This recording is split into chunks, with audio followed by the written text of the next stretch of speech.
So, quarantine version 2 is about to come into play. Now, this is very light to begin with, but it's already throwing up massive concerns. And these concerns are coming about because, well, quite frankly, the government have ignored the medical advisors at every single turn. They have been pushing herd immunity from the very beginning. And I don't think I've actually said this before, so I'm going to go into what herd immunity actually is. I'm going to use very simplistic numbers, but this is herd immunity. You have 100 kids in a classroom. I know, it's a big classroom. One child, little Timmy, cannot be vaccinated. They can't do it. The vaccination will not go well for them, it will kill them. So they can't be vaccinated.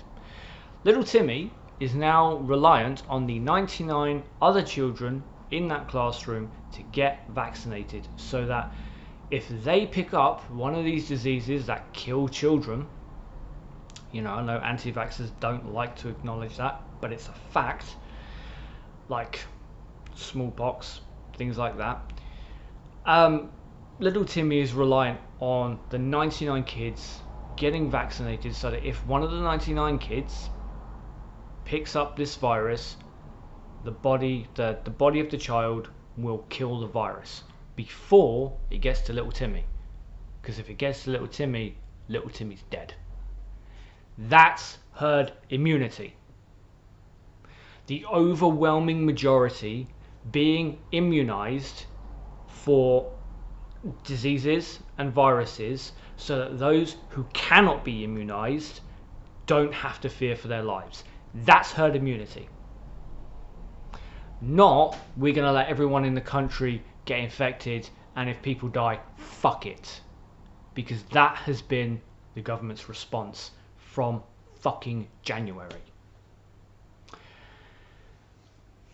But it does bring up a very good point, because there have been very good points brought up with this second version of the lockdown, because people are still expected to go to work. You can have an office of around 30 people. I mean, you can't gather in groups more than 6, but you can work in an office of more than 30 people. And kids are going back to school. The mentality of someone defending the government on this is crazy. And it goes into that isolationist mentality, because we have literally seen what happens. We saw it in Georgia, in the US. We saw what happens when you reopen schools and they're not ready for it. But Boris Johnson has nailed his flags to the walls. Back to school, everyone, back to school. Okay, but why? Why are these kids being forced to go back to school? The reality is, the multi-billionaires, who a lot of them have made a fucking mint out of this pandemic, but a lot of conservative donors own offices and they rent offices out. The parents need to go back to work because these offices are not making the Tory donors any money. That's what this all comes down to. If he actually cared, if this government actually gave a crap about children's education, they would have opened up schools before pubs, but they didn't.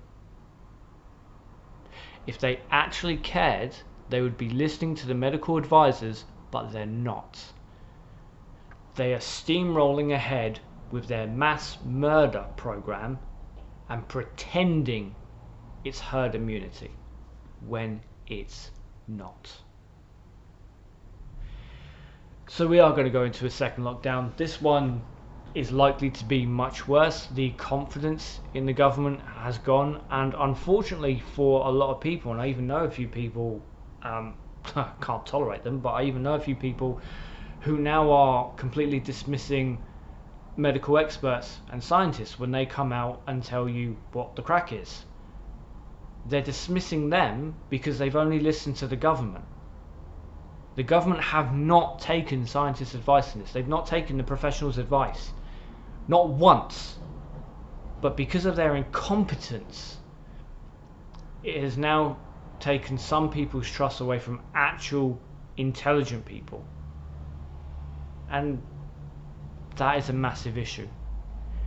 I had an argument with someone at work recently, and she was adamant that the flu is far more deadlier than the pandemic. In the UK, 17,000 people died due to the flu.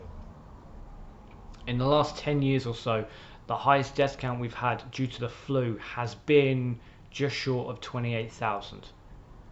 By the government's own numbers that we know are grossly undercutting it, over 45,000 people have died in this country. A few months ago, the Office of National Statistics, who are trustworthy because they show you where every single digit comes from, where every single statistic comes from, they put the death toll a few months ago at over 60,000. Even if you go by government numbers, the pandemic is far more devastating, it's far more deadly. And now we're stuck in a situation where Public Health England, gone. Why? Shiny keys distract the children. So that's my video. Take care, keep safe, wear your mask. Try not to panic buy this time. Alright? There were people in January who weren't able to panic buy, who weren't able to get the shit that they needed to live. Don't be a dick when there are fucking shortages again. Be a decent human being. Take care and I'll see you next time.